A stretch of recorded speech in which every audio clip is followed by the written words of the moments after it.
जय जगन्नाथ पुणी थोड़ा स्वागत करुच्ची आपको प्रिय चैनल स्टडी विथ माइंड। तो आज आम देखा ओडब्ल्यूसी तरफ जो सीजीएल एग्जाम होता तो तार फाइनाल रिजल्ट आसी सहित कटअप केते गला आम देखा जो फाइनाल मेरिट लिस्ट आसी जो मैंने कि मेन एग्जाम देवाई सिलेक्टेड होती डिटेल्स लिस्ट देखा।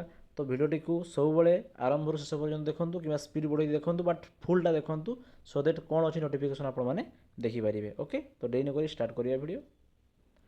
तो देखिपे नोटिफिकेशन जोटा कि रही आपंकर लिस्ट अफ कैंडिडेट 3016टा 3016 जन provisionally shortlisted for appearing in the main written examination of the CGL जोटा कि 2024 होता आप एग्जाम।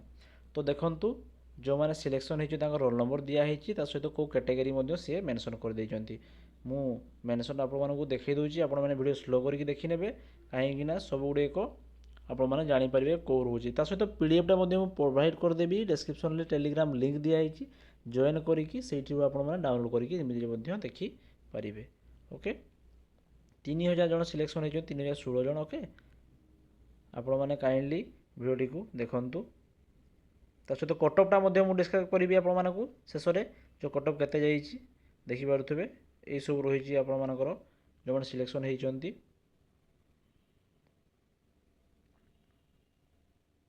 बहुत गुड़े पदवी समस्त का जानापी आपने टेलीग्राम लिंक रे जॉइन करी काइंडली या डाउनलोड करी देखूँ आप लिस्ट रे अच्छी जदि अच्छी खुशी खबर और चलते मुझे स्क्रॉल करदेली स्पीडली आपको लास्ट मुझे देखी दूसरी कटअप केते जाइए।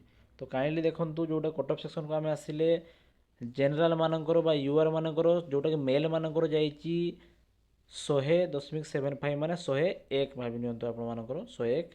ओमेन मानकर जाइए 92 एससीबीसी 99 मेल फीमेल मानकर होची 89.5 तो 90 धरी दिंतु।